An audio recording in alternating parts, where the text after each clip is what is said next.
the... Okay, second. Now, this is the topic that we left last time. We're supposed to discuss the different mechanisms of innate immunity. So we're still in innate immunity. Okay? So these are the ones also that is listed in your textbook. Okay? Second. So let's start with this one.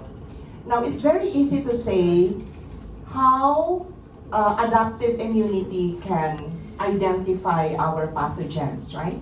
Because you have specific antibodies present, right, for adaptive immunity, or you have sensitized T lymphocytes that can identify antigens, no? But this one, when we say innate immunity, paano siya mag-identify ng pathogens? Okay? So this is how it is.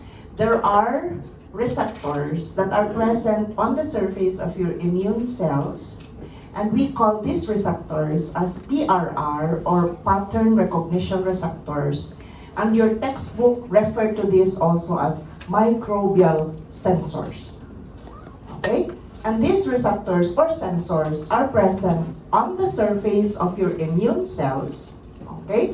Or they may be found intracellularly, or sometimes they may be found in the blood circulation and in other body fluids.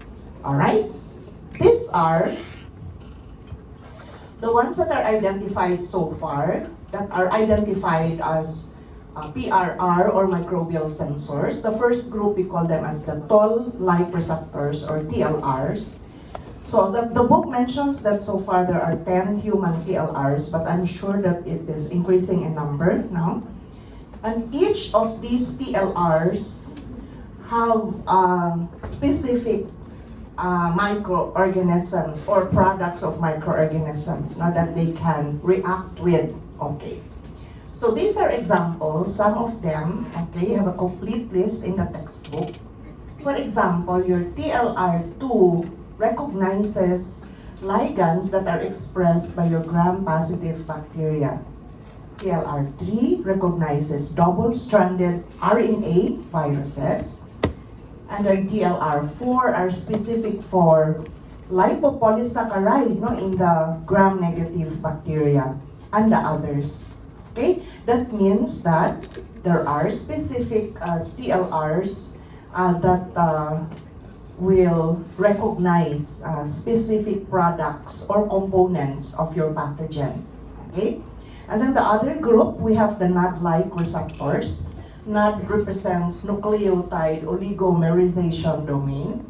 These usually are located inside the cell, in the cytoplasm of the cell. And usually these are the ones that will identify intracellular organisms. Okay? And then they also produce the same inflammatory response as with TLR3 or 2.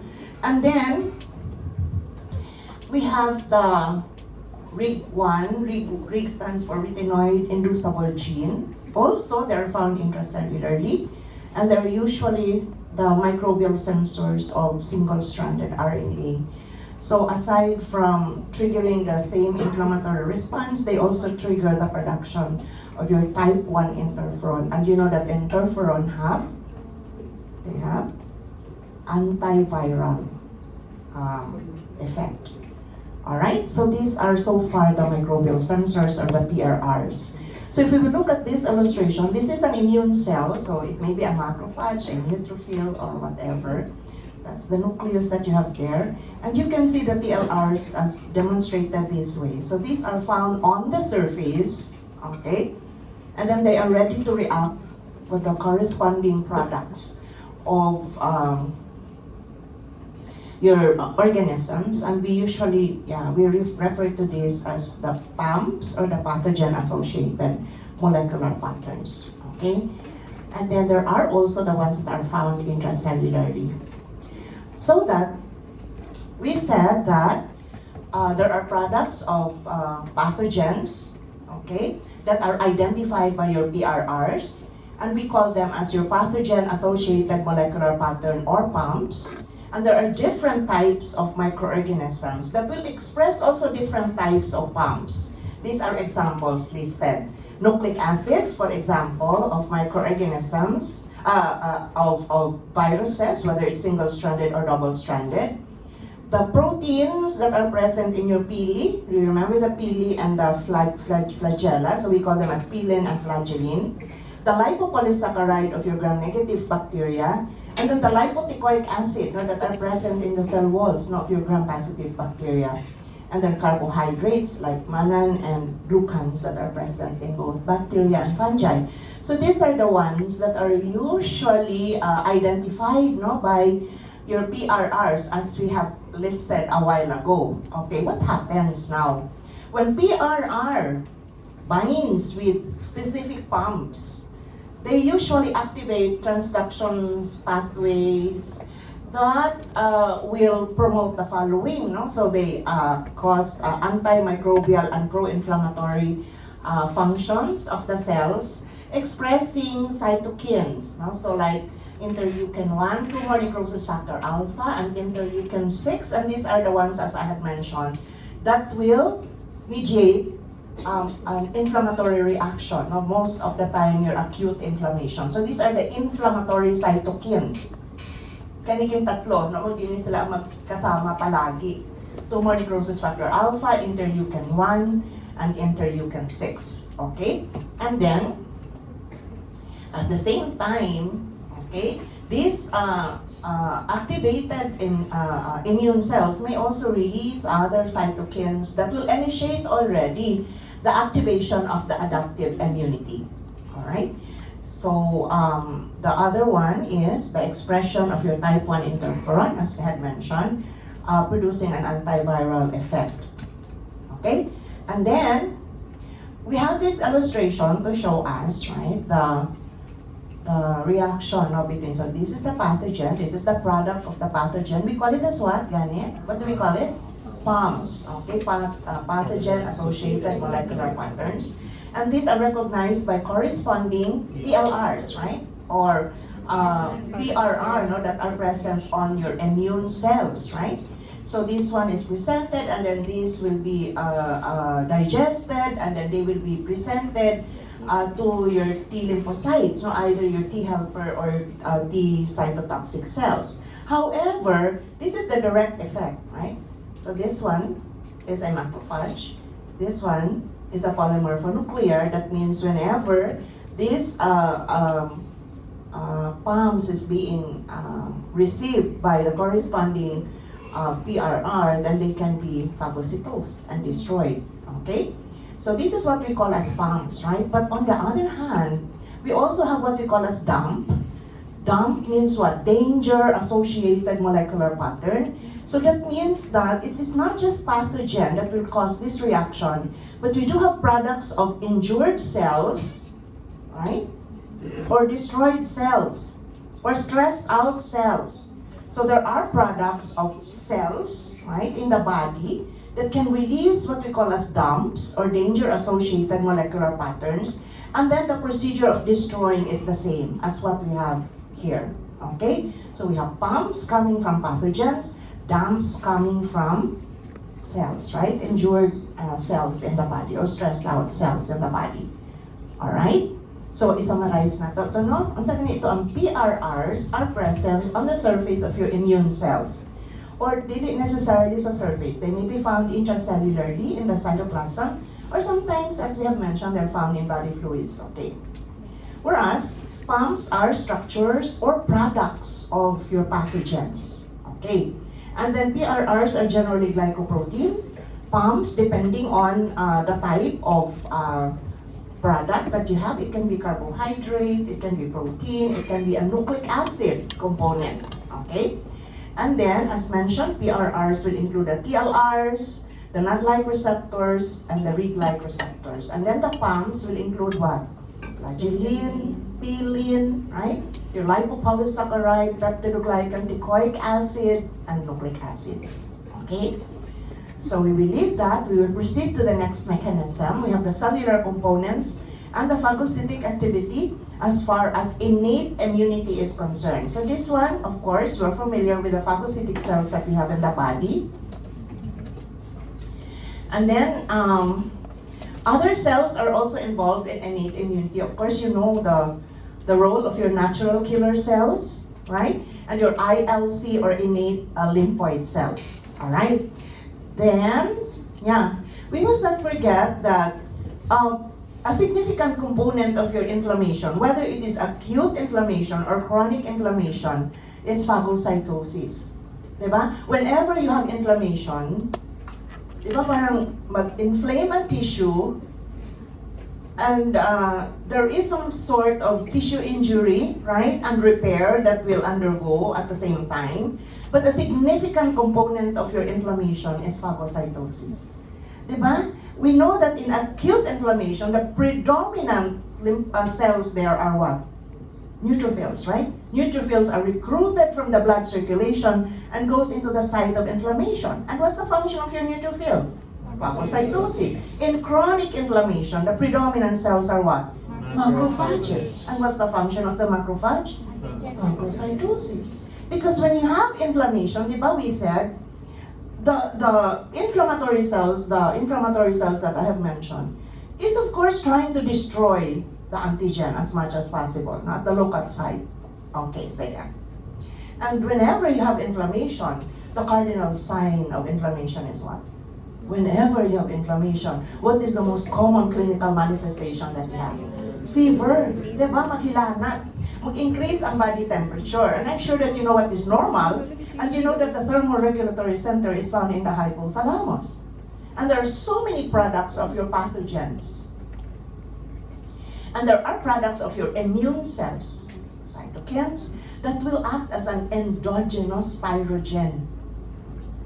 So they are the ones that will stimulate your hypothalamus to increase your body temperature, right? However, a slight increase in body temperature actually is beneficial to the host. Why? Look, it speeds up the chemical reaction that is part of your host defense, okay? And it may inhibit viral replications, or sometimes they may even destroy the viruses, right? That is why, if it's just a slight increase in body temperature, usually you will tell your patient, okay, increase your fluid intake. All right? But of course, you should not let the temperature go very high and make your patient uncomfortable. Diba nga, lalo na sa pediatric age group, no, ayaw sa naipasaka ang imong temperature o perting taasa because they're prone to febrile convulsion. Okay? So, clinically, you must be able to assess that. Okay? Ganito kasi usually, when you go to your clinical exposure later on, you will notice that ang paghatag sa imong antipyretics, pinaka-common, paracetamol, diba, no? So, na kay adult na pasyente, naghilanat.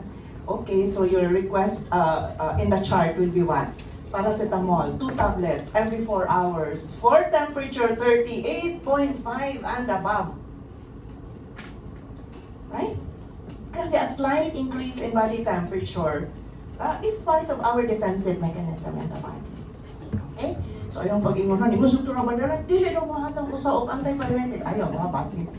Kasi, fever, high-grade fever, is uncomfortable to the patient. Di ba?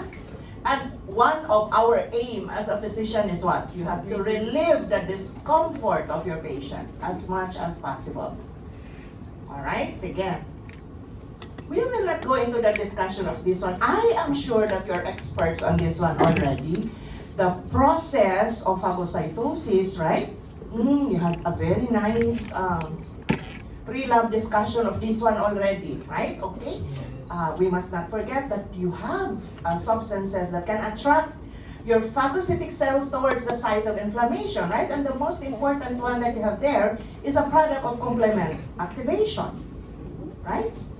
C5a, there's interleukin 8, and the other chemokines that we have. And we know that the process of phagocytosis can be enhanced by what?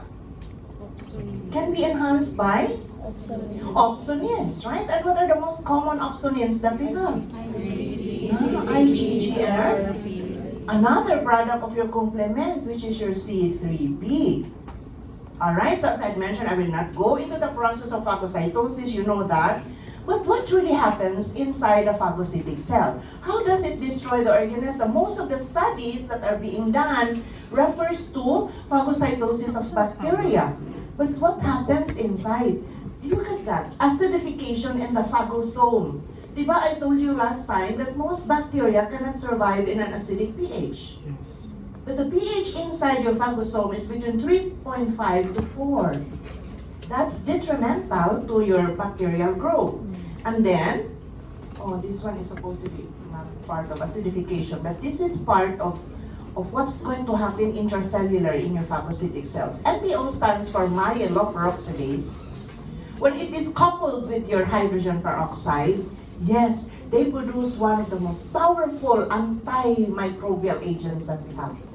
That's the aldehydes and the hypochlorites. And then your toxic oxygen radicals, you remember? Yes. Oxygen burst that you have inside your phagocytic cells will release the products of your reduced oxygen. You remember this one? Singlet oxygen, hydroxyl radicals. They are even toxic to our cells in the body, right? How much more for bacteria? And then nitric oxide, yes. And then your phagocytic cells, once they are again activated, are also capable of releasing a lot of substances, right? And then the antimicrobial peptides that are commonly produced by your phagocytic cells, your macrophages, your neutrophils, are your defensins and cathelicidins. And these substances are significant because they usually destroy the cell walls and the cell membranes of your bacteria. Okay? Sige. Next one. Okay, the role of your natural killer cells in...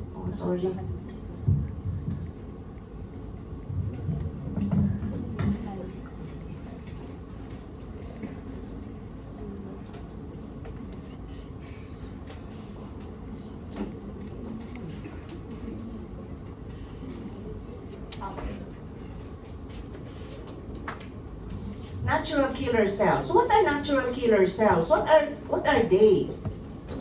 They're part of the lymphoid cells, dili ba? Actually, they're classified under the lymphocyte group. However, they do not have the markers that you have for both your T cells and B cells. And morphologically, they're described as what? They're large. Lymphocytes are not large, right? They're small. Large and granular. Diba? Wala man yung granules ang ato ang lymphocytes. Okay? So they're large granular lymphocytes. Alright? And then they're usually identified by your CD56 marker. Okay. And how does natural killer cell destroy the organisms? Okay, so they usually destroy virus-infected cells.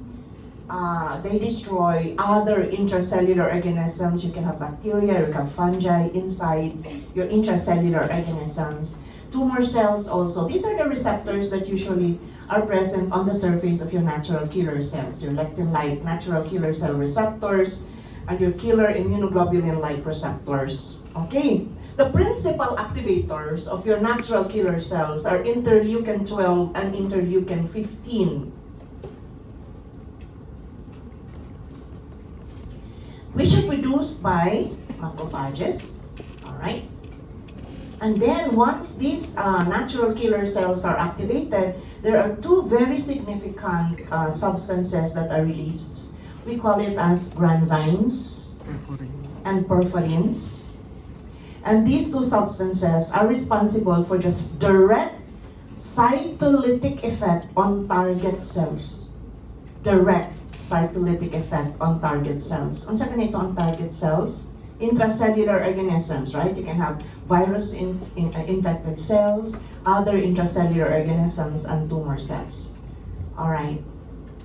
They are also significant in playing the role, no, as far as the cells involved in ADCC. Saan ito ng ADCC? Antibody-dependent cellular cytotoxicity. So this one, if antibodies are involved, then this now is part of adaptive immunity. That means ang atong natural killer cells can play a role in innate immunity and also it can play a role in adaptive immunity. Okay? Sige. So this one will just show us, that's the marker that you have there on the surface. And these are the products of an activated natural killer cells. So aside from the perforins and granzymes that I had mentioned, they are also capable of releasing, look at this one. What's that? Gamma interferon and tumor necrosis factor alpha. Okay? Gamma interferon and tumor necrosis factor alpha. You will notice later on that the same products are produced by your activated T cells.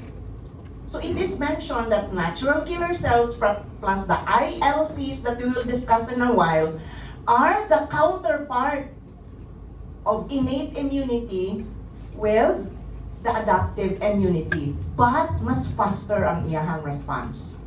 Okay? Mas immediate ang iyahang response. Alright? This one is an illustration of how ADCC occur.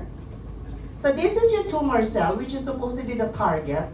And then you have an immunoglobulin that is attached to the tumor antigen that you have on the surface. So this is the immunoglobulin that you have there. This is recognized by the receptor that you have on the surface of your natural killer cells. So this will activate your natural killer cells to produce perforin and granzymes, and these perforin and granzymes will have a direct cytotoxic or cytolytic effect on the tumor cell. What are the other products that we have here? Gamma interferon and tumor necrosis factor alpha. What's the role na atong gamma interferon? Anti? What is its major role? They can activate macrophages. Very good. They can activate macrophages. What happens when your macrophages are further activated? That means that they become more efficient, right? In its intracellular killing. Di ba, may mo siyang, the term that they use is they become hungry. They become hungry macrophages, okay? So they need the gamma interferon that is produced by these cells, and there are other cells that we will mention in a while that also are capable of producing gamma interferon. True enough, your interferon have antiviral effects, but the primary role of your gamma interferon is it is an immunoregulatory cytokine. Okay, second. Now, let's go to the next group of cells involved in innate immunity. We have the ILC, which is also referred to as the innate lymphoid cells.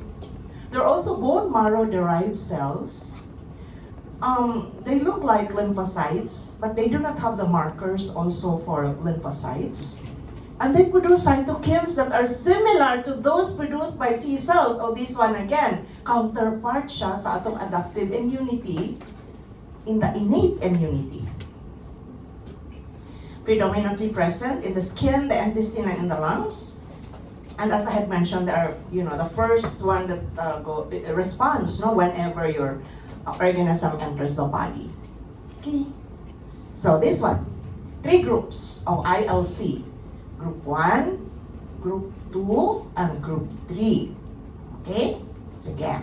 The Group 1, okay, so these are the stimulators to release this cytokine. Remember, interleukin 12, 15, and 18. And these are the ones that will stimulate your your innate lymphoid cells to release, look, there again, gamma interferon and tumor necrosis factor alpha. So madami na, no? Ilan na? 2 na yun, no? That will release tumor necrosis factor and also gamma interferon. So it's the same as what you have here in natural killer cells. In fact, they said that natural killer cells is one of the earliest innate lymphoid cell that we have in the body. Alright? Now, these cells are responsible for our defense mechanism against intracellular organisms. Alright? ILC2, okay? So these are the stimulus for the release of this interleukin 25, 33, and then they stimulate your ILC2 to release interleukin 4, interleukin 5, interleukin 13. Yeah, and these are responsible for defense against parasitic infections and in allergic manifestations. Alright? ILC3 is responsible for extracellular organisms. So these the ILC3 are responsible for the release of interleukin 17, 22, and the others, and they will usually be responsible for promoting phagocytosis and the release of antimicrobial peptides to destroy extracellular organisms. Alright? Now, what's the role of the complement system as far as innate immunity is concerned? Diba? There are 3 ways by which we can activate the complement system. Come on. You recall complement system. You had this previously. We can activate complement system through the classical pathway, right? We have the empty lectin pathway, and then we have the alternate pathway. But of course, in innate immunity, we have which part of it has to be the alternate, not classical. Why? Classical will require the presence of antigen-antibody complexes always. So naana siya dito sa adaptive immunity. Okay? So alternate will be activated by several substances, no, products of your organisms like lipopolysaccharide. They can be directly activated by these substances. Alright. So let's look at complement systems. So we might as well discuss complement system here. Although we know also the role of your complement system as far as adaptive immunity is concerned. So we know that complement components are produced by normal cells in our body. Produced by normal cells, right? Epithelial cells, intestinal epithelial cells, macrophages, liver cells, and others. And they circulate as normal proteins that we have in the blood, but they're in their inactive form. So once they are activated, they're converted into active enzymes, right? And now will be responsible for the activation of your coagulation complement cascade. Okay. Now we said, okay, so you know that there are more than 30 products, they even said 30 already, more than 30 complement components that are identified. And of course, we still have the 9 major, right? C1 to C9 component. And you know that the rest of your complement components also will help in the activation, but at the same time, there are also products of your complement that regulates your complement activation. So they act as inactivators or inhibitors of your complement components. Okay? Kaya diba, dapat ang complement activation should be regulated. Dili ba? Because whatever is your pathway of complement activation, unsa man ang end result, whenever your complement activation occur, whatever is the method of activation, the end product or the end result is still the same, di ba? Unsa siya? Lysis of the target cell. Lysis of the target cell. Whatever is the target cell, no, whether it's a microorganism or whether it is an infected, virus-infected cell, tumor, whatever it is. Okay.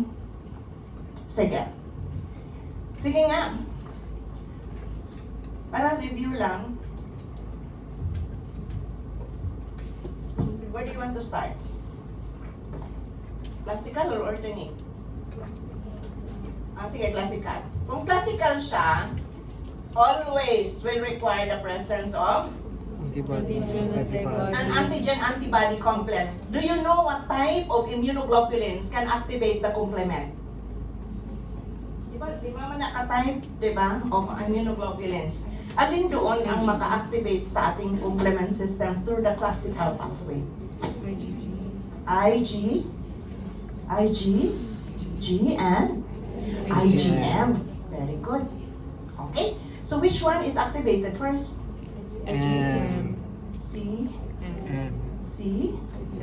C1 first, diba? C1. Sa mag-i-ay. Okay, so C1 siya, no? Kung C1 siya, ang C1 has 3 subtypes, diba? C1, Q, R, S. Dili ba, no? So when C1 is activated, it acts on what complement? We're talking about the cascade now, of the activation. So when C1 is activated, what is activated next? C4. Di ba? Huy. Humana ba yung ani ha? Di na kami ni dapat na-discuss. No? C4. C4 will split into two, di ba? C4A, C4B. Which one will join the cascade? C4B. Very good. C4B will now act on C2, right? And C2 will split into two products from C2A, C2B. Correct? Okay, and then you have now your C4B, C2B. Unsa na siya? C3 convertase, right? So this is the enzyme that will act on C3, and C3 now will split into C3A and C3B again. Correct? What now forms the C5 convertase? C4B, C2B, and C3B. C5 convertase na siya, di ba? Sige. Well, doon sa alternate. Kasi yung MP-lectin pathway eventually will join the classical pathway, di ba? Okay, sige. Ang alternate, sa imitabo. Di ba they can be activated directly? Not by immunoglobulins, right? So they can be directly activated by products of your microorganisms. So acting on C3. C3 now converted to C3A, C3B. Correct? C3B will now activate your B factor. B factor again will split into BA. Correct? Which will join the cascade. BB. So the C3 convertase of the alternate pathway is what? C3B, BB. Which will act now on another C3 component and splitting the C3 again into C3A, C3B. What is now the C5 convertase of the alternate pathway? C3B, BB, C3B. Correct? Ni-follow ba mo sa ako, ah? Right, malagi mo, kabalo lagi mo, ana, di ba? Kinahanglan lang siya atong i-retrieve, no? Ang ato ang mga stored knowledge na sana in the future will not stack up. Alright, the pathway. After the activation of your C5, actually is the same, no? Same na siya, no? Sa tatlo ka-activation method. So C5 will activate C6, di ba? C6, C7, C8, and then C9, forming the what? C5B to C9 is, yeah, the MAC. MAC is the what? Membrane Attack Complex. Membrane Attack Complex. So mauni siya ang mubind dito sa ato ang cell membrane, sa ato ang mga cells, no? And practically will produce mga hole, mga butas-butas, right? And that will initiate lysis of your target cells. So ganun yung mangyari, no? So eventually, there, lytic pathway, lysis of the target cell, opsonization, product siya, di ba? C3B. We have, of course, the chemotaxin, right? Your C5A.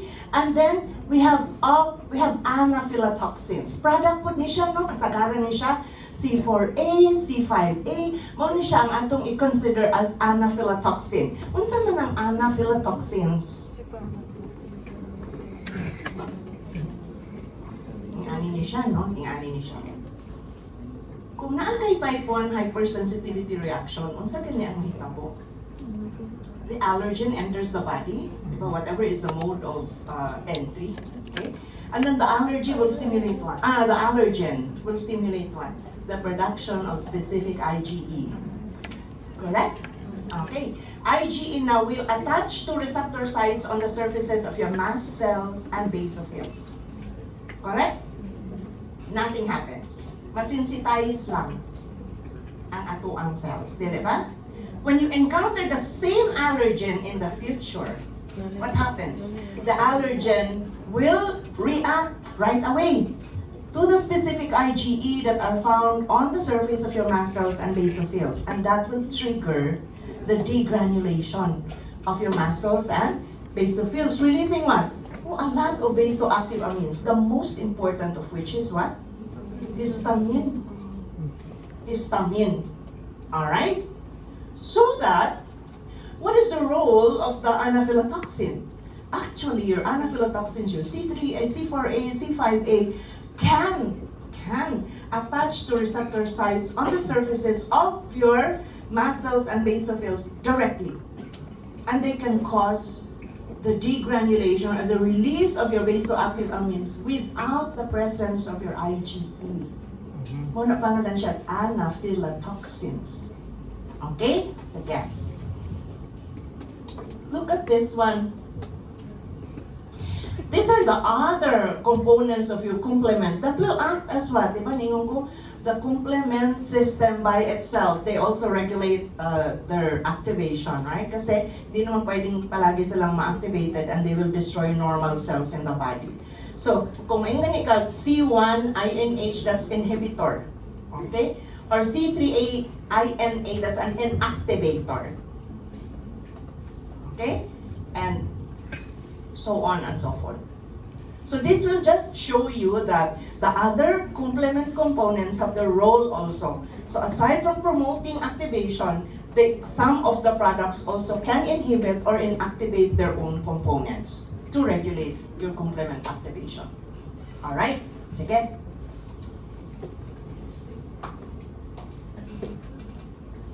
The mediators of inflammation. Madami.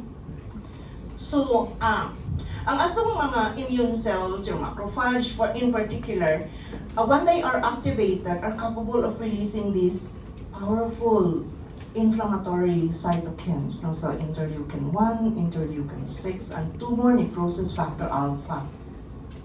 And at the same time, they can also activate, right, the other products that can also activate the adaptive immunity.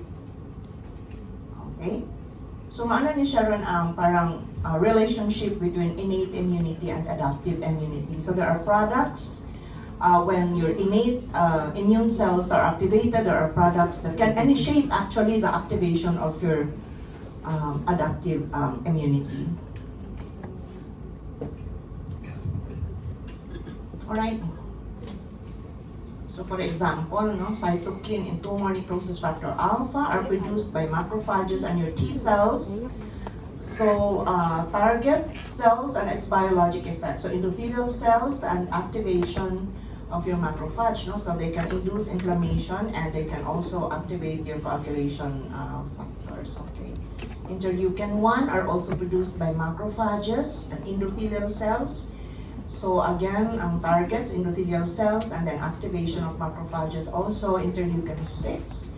Again, macrophages and endothelial cells, and these are the effects. Interleukin 12 and the other chemokines that we have. Okay? So these are products of our immune cells that can promote the process of inflammation and activation of the adaptive immunity. Sige. Another significant component of your innate immunity is the presence of the normal microbial flora in the body. So I think all of us are aware that in many parts of our body, there are normal resident flora, right? That you are living harmoniously with. Okay? And these actually are helpful to us because the normal microbial flora can actually suppress the potential pathogens. So they usually will not allow the colonization of potential pathogens. And there are two mechanisms that they can do. Number one, they will compete for the available nutrients.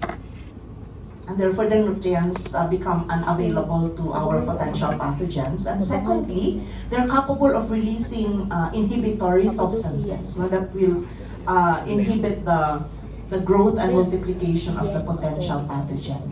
Okay? However, normal microbial flora can become an opportunist later on, right? Especially if there is an impairment of your immune system.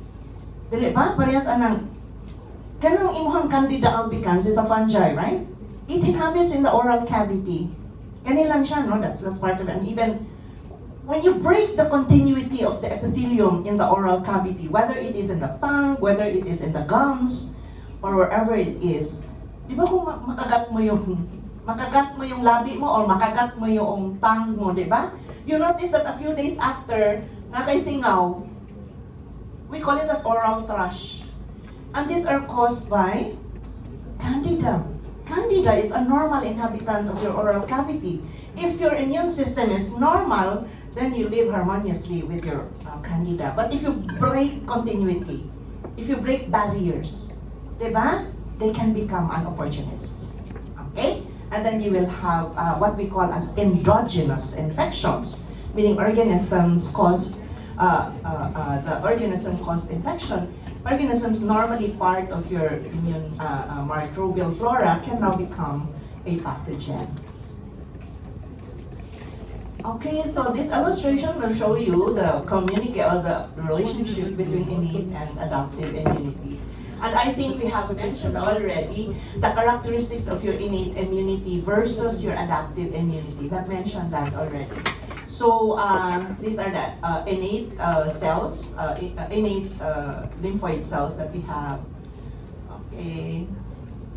And of course, adaptive immunity will primarily involve your B lymphocytes and T lymphocytes, right? Humoral and adaptive and cellular immunity.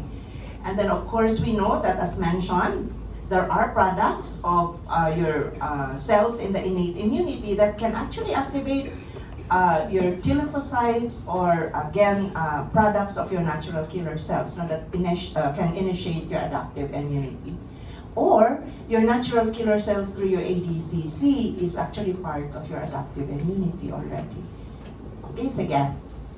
There's a tabulation in your textbook that shows the difference between your innate and your adaptive immunity. And I have partially mentioned this, diba? Okay, sige. So we're done with innate. We will now proceed to adaptive immunity. Okay, so you have humoral immunity, cellular immunity, and the HLA system. So there are two mechanisms of adaptive, right? You have humoral and cellular, and you're very familiar with these two systems or mechanisms that we have in the body. But before we go into the discussion of each mechanism, we would like to mention antigen first because both of them will require antigenic stimulation. Correct? So what's the difference between an antigen and immunogen? Dili sila parehas, no?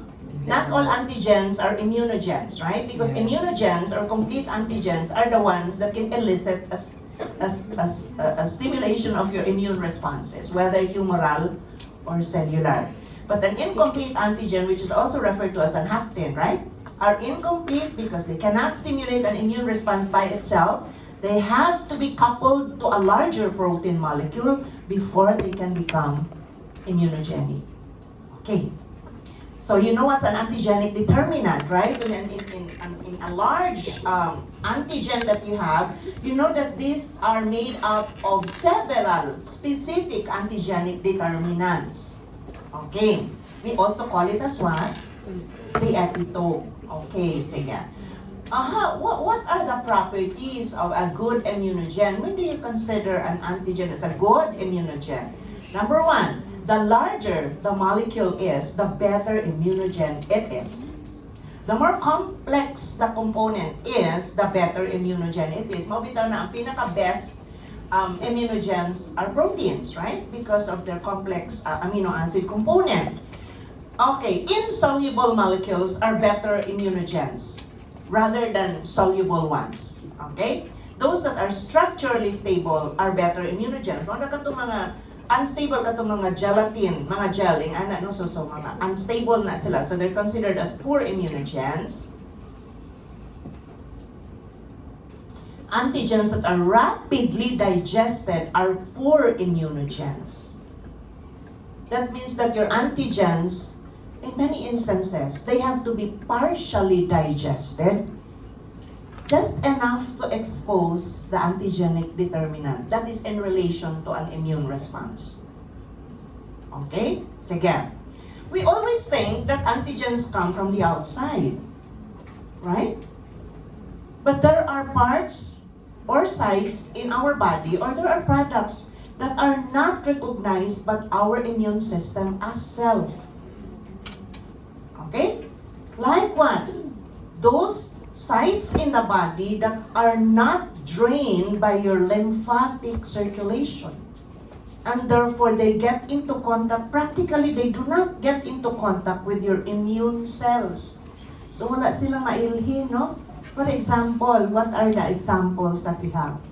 The lens proteins of your eyes, the thyroglobulin. Where's the thyroglobulin located? In the colloid, right? In the colloid of your thyroid follicles. And we know that your thyroglobulin are the precursors of your thyroxine, right? So that when thyroglobulin gets into contact with your immune cells, they will be reacted upon. Auto-antibodies will be formed against them. Unya, ang condition, we call it as Hashimoto's thyroiditis. Okay? And then what else? Yes, the brain is said to be poorly drained by the immune system. And there are, nuclear antigens that are also considered as, dili part sa ato ang body is as far as the immune system is concerned. And later on, we will know that there are clinical conditions wherein they produce autoantibodies against certain nuclear antigens. Okay? Sige. Secondly, those cells that are formed after the maturity of the immune system are not recognized by the immune system as self. Right? Sige nga, what cells ba are produced after the maturity of your immune system? Katong mga sperm cells. Ano sa ganun na ma-produce ang sperm cells? Puberty. Certainly that is after the maturity of your immune system. Mabito na ang imong testis na assess sa gawa sa ato ang body. Na siya sa scrotum, right? Sige nga, when your seminiferous tubules produce your sperm cells, and then the sperm cells go through a series of ducts, it does not get into contact with your immune cells until it is being ejaculated out. Correct? That's one of the reasons why your testes are found there in the scrotum. What's the other reason? What's the other reason? Temperature. Spermatogenesis will require a lower body temperature than body temperature. Okay? Sige. There are two types of antigens. You have the T-cell independent and we have the T-cell dependent antigens. Alright?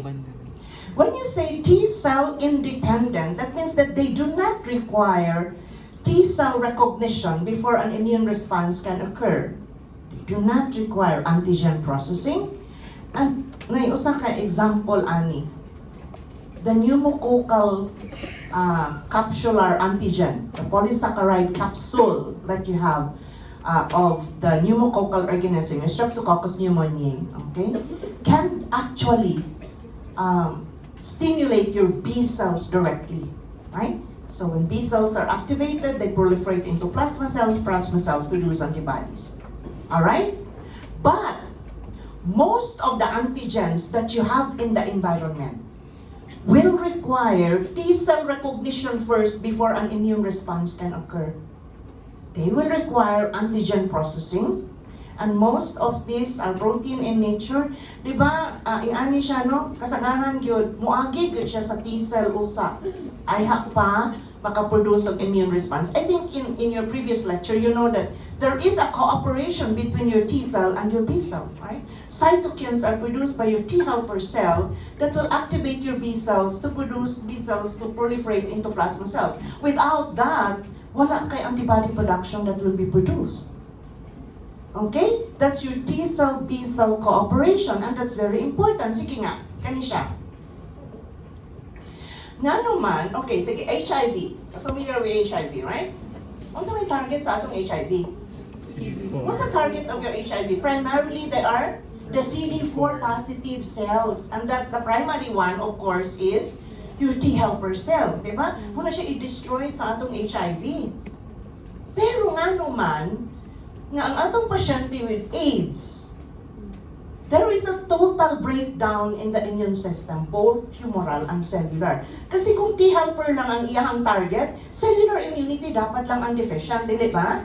Pero why is it that the humoral immunity is also deficient? Muna siya ang reason. Most of the antigens will require T-cell recognition first, right? Before an immune response can occur. Okay, types of antigens. Kanang exogenous, madali yan maintindihan, no? Kaya when you say exogenous, it comes from outside, and oftentimes, These are component or products of your microorganisms, right? Components or products of your microorganisms. But there are also endogenous antigens, right? And there are three types of endogenous. We have the heterologous, also known as Forceman antigen, autologous, and then we have the homologous antigen. Sige, masugod ta sa atong heterologous or Forceman antigen. What is the meaning of this one?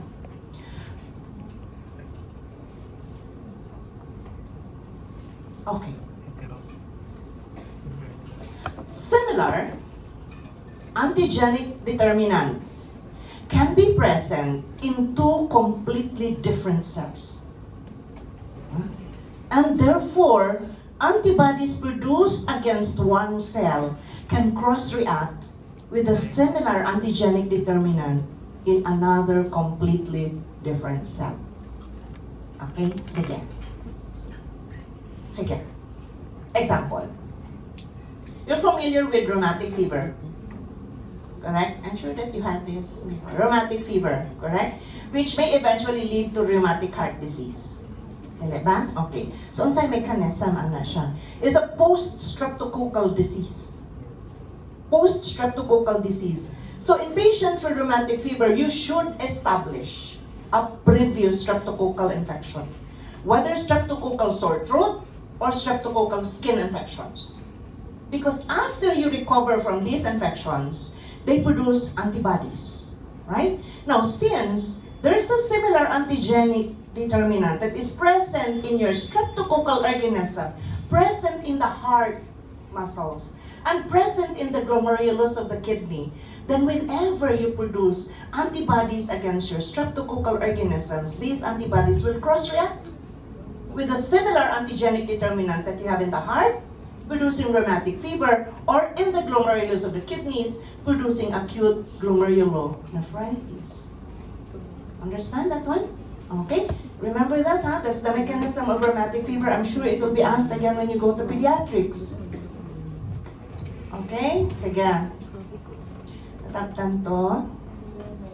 Okay, autologous this one. O, katong mo react sa self-antigens na to, no? Self. And then, they will produce what? Autoantibodies. Unya kasagaran ani nila mo produce ni sila autoimmune disorders, right? Autoimmune disorders. Okay? Like what? Kung mo produce ganita o nuclear antibodies against nuclear antigens, di ba? Mo produce ka o autoantibodies against certain components of the nucleus or certain antigens. Later on, we will discuss about SLE, right? When you have systemic lupus erythematosus, ang saan may tabuan niya, na formation of anti-nuclear antibodies. Okay, sige. What about this one? When you say homologous, that means that an animal species have these antigens, but not all members have the same antigen. Example, tayong lahat, meron tayong ABO blood group antigens, dili ba? Pero magkaiba ang ating blood type. Tayong lahat, meron tayong HLA antigen, pero magkaiba ang ating HLA antigens present. Okay? That's homologous. So now, let's discuss about humoral immune responses, also referred to as antibody mediated immunity. So we know, of course, that these are governed by your B lymphocytes, and whenever your B lymphocyte encounter an antigen, they will now proliferate into what gani? Plasma cells, right? And plasma cells produce antibodies and the memory B cells, right? Memory B cells. So, ang end product sa atong humoral immunity are antibodies. Okay, sige. So essentially, mauni siya ang mahitabo, no? So your B cells can be activated by, unsa ganito ang sadali? Unsa ganito ang receptor, antigen receptor sa B cells? What will accept the antigen on the surface of your B cells?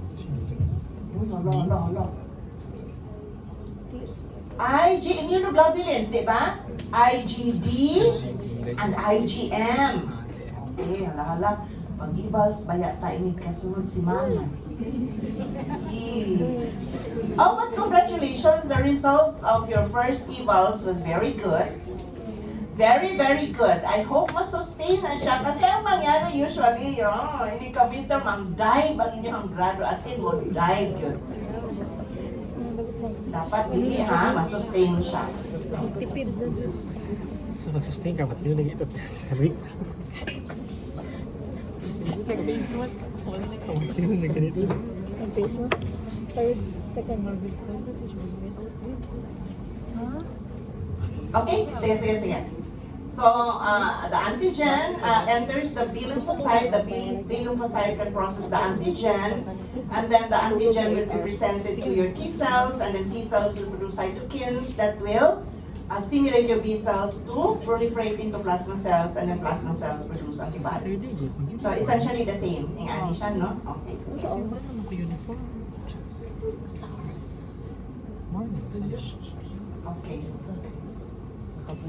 So you have IgG, IgM as receptors, so antigen, and then you have clonal expansion, and then ano siya ang mga activities, no? Antibody secretion, isotype switching, affinity maturation, and the production of memory cells. I think dili naman tamo go into antibody switching, no? Kanang mo switch ang sa kanino ang first antibody that is produced?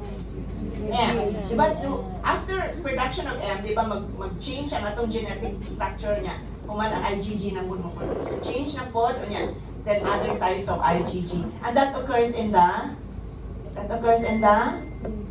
variable region of your immunoglobulin. Okay, sige. And that's being controlled by ikuan, ha? Ang antibody switching is also being controlled by cytokines. Okay, cytokines. Sige, unsa ganito itsura sa atong plasma cells? Can you still remember this one? Remember the clock phase pattern of the nucleus of your plasma cells, diba? That's typical, no? Okay.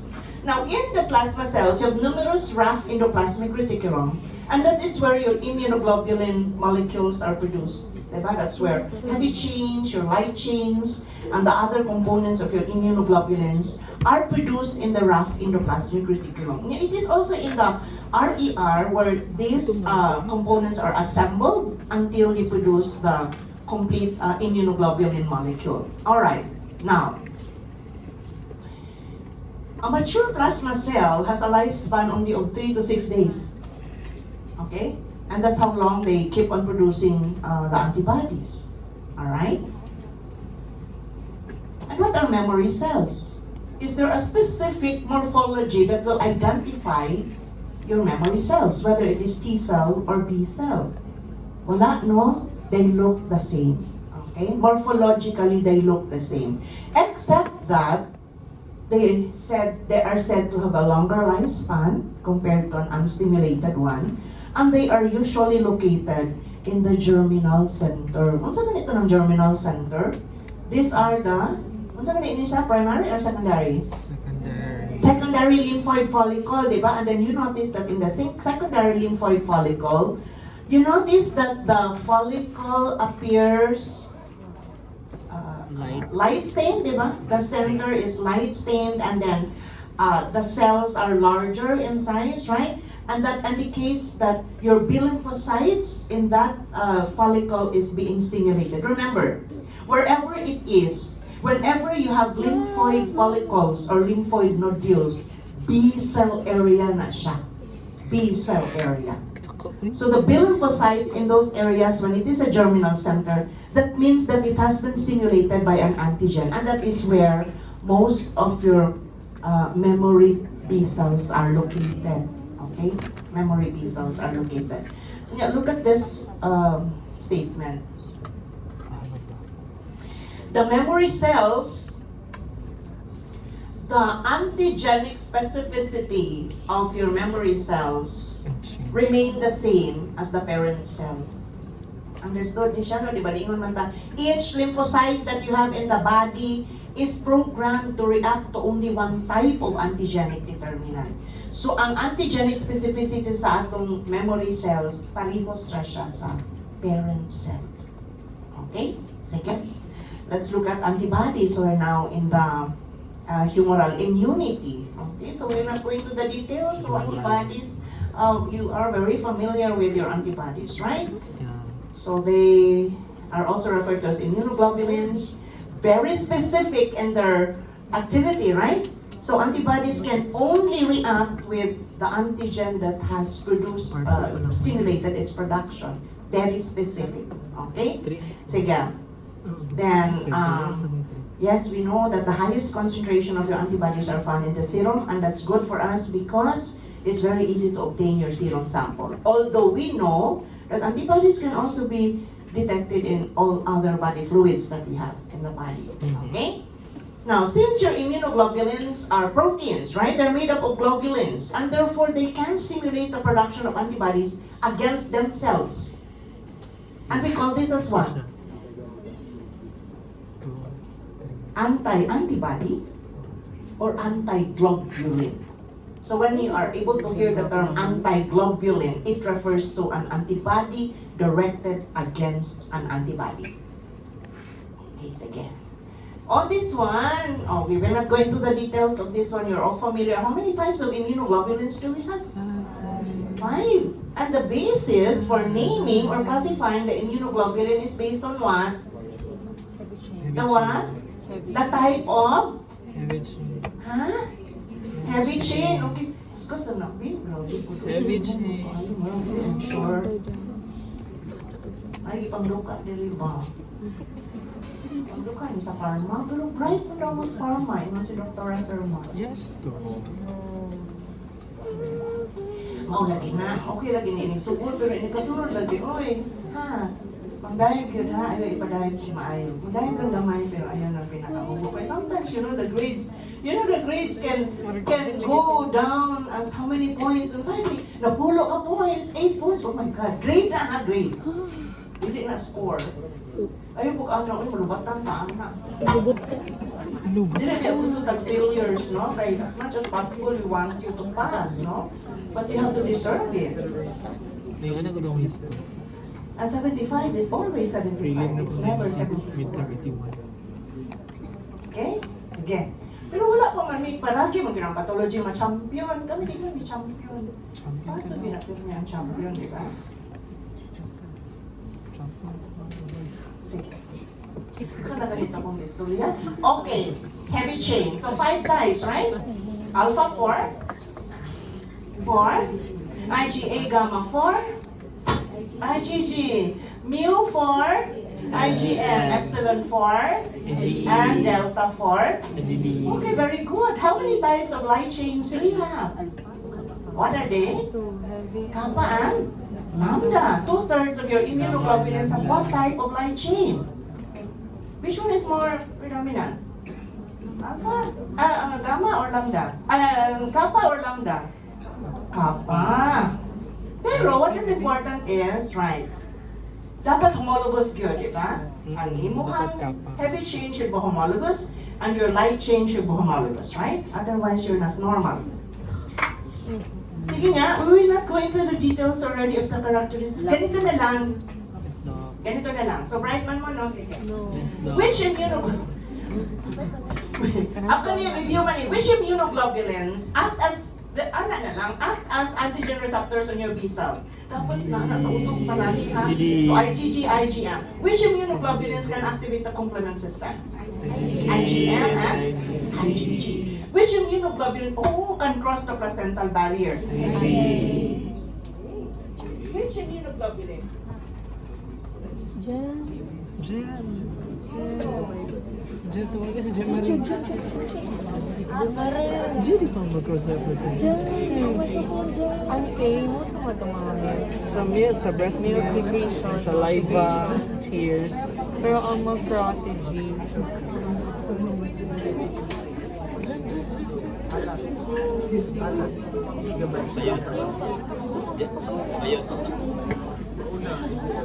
Ang president, tawagan.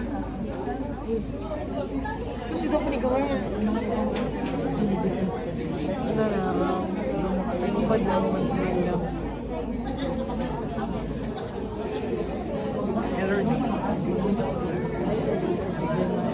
Pero ko kaya siya lang din nag-volunteer na lang. Hindi na niya trabaho. Trabaho. Okay, thank you. Okay, so which immunoglobulin is produced by the fetus in utero when it is challenged by an intrauterine infection? Halimbawa, ang infection ang baby in utero, di ba, sa fetus. Unsa man, mo-produce ba siya og antibodies? Yes or no?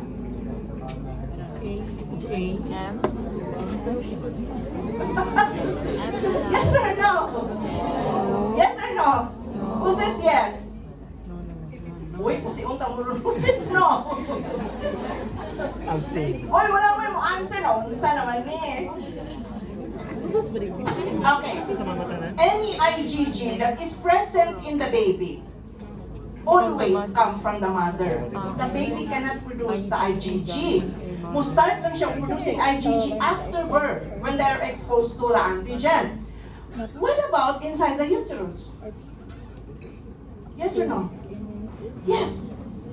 The only immunoglobulin produced are IgM. When challenged by an intrauterine infection, mapitan na kung gusto nimo i-confirm nga ang newborn na infected inside the uterus, magkuha ka cord blood. I-detect nimo ang level sa IgM. Kung IgM elevated, then that will confirm that the baby had an intrauterine infection. Walang panambing. Okay? Which immunoglobulin is abundant at the portals of entry? IgA. Which immunoglobulin mediates the type 1 hypersensitivity reaction? IgE. Very good. Which immunoglobulin? Okay, balo naman na. Which one is the most abundant? Which one is considered as the most important protective antibodies that we have? Dili ba? Okay, sige. Ano siya? So, we know that there are 4 subtypes or subgroups of IgG, dili ba? Pero dili parehas ang ilahang activity, right? Okay, so look at the complement activation. Actually, ang pinakamagaling na mag-activate ng complement, IgM yun na. Followed by IgG. But not all IgG have the same level of activity as far as complement activation is concerned. Ang pinakamagaling, IgG3, followed by 1, followed by 2, pero IgG4 dili maka-activate sa complement system. Opsonization, ganun din. Ang IgG4 dili pud sila maka-opsonize. Dili ba? Binding to MAC, sandali. Let us be clear. MAC here means macrophages. Okay? So, binding to receptors on the surface of your macrophage, ganun din ang activity niya. Binding to receptors on the neutrophils. So, IgG1, IgG3. Look, the ability to cross the placental barrier. Everything. Dili pud parehas.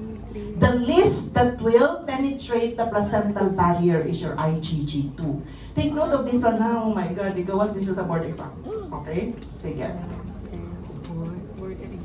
Board exam. Oh, this one, we will not go into the details of this, right? Tapos mo ani, no? Immunoglobulin pair, you have pair of heavy chain, pair of light chain, and of course you have the variable portion, the constant portion, and then what is important is this one.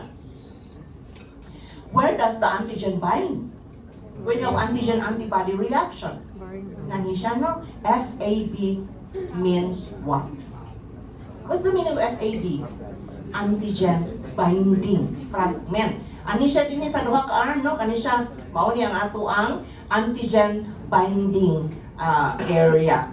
Okay? Now, there's a tail, right? The tail portion of your normal immunoglobulin is also referred to as what? FC component or region. What does FC stand for? Crystallizable fragment. What are the activities that occur in the FC portion? Number 1, binding, right? So it is the portion of the immunoglobulin that will bind to FC receptors on the surfaces of your immune cells, whether it's a macrophage, a neutrophil, an eosinophil, whatever it is. So it's the binding portion of your immunoglobulin. Number 2, this is where complement binding will occur. Complement binding. And number 3, nakita niyo na to, kanisya. Ano wala ang kung pointer? Sige, balik-balik diri. Kita niyo na to? IgM. Pila ganina siya ka molecule? 5 molecules. And where is the binding or the polymerization occur? Naa siya sa FC, di ba? So this is where polymerization of your immunoglobulins occur. Paris po aning IgA nga dimer. Dimer. Diba? Aning po. So ang binding or polymerization occur in the FC portion. What are monoclonal antibodies? Ha? These are homologous. Usa na gud siya ka type of antibody. And yeah, this is produced in vitro through what we call as hybridoma technology. And what does a hybridoma consist of? Hybridoma or the hybrid cell line consists of the fusion of a normal plasma cell. Sandali, unsa man ito ang lifespan sa ato ang plasma cell? 3 to 6 days lang, di ba? If you want this plasma cell to keep on producing antibodies, you have to fuse it with a malignant cell. And a malignant plasma cell is known as myeloma cell. Okay? In vitro ni siya, ha? So this is how it is being done. You have an experimental animal here. It's being injected by an antigen. Okay?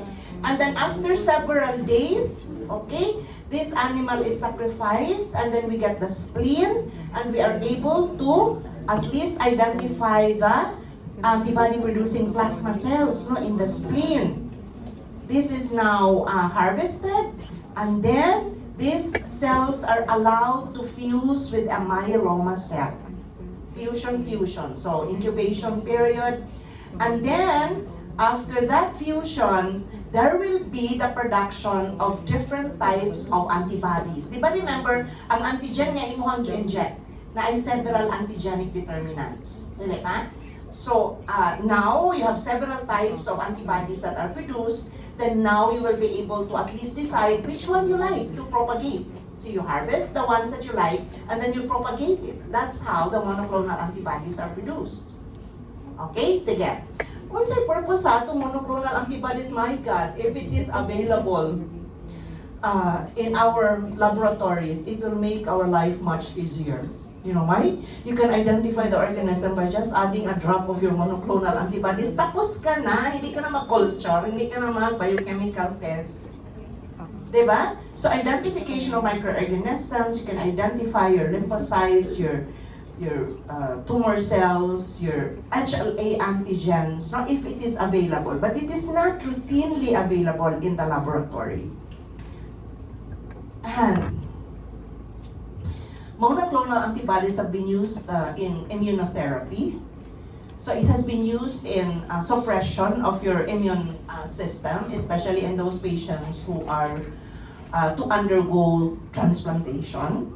Okay? Or in some cases of tumors, monoclonal antibodies have been part of the therapy that they give to this certain type of tumors. Alright? Sige.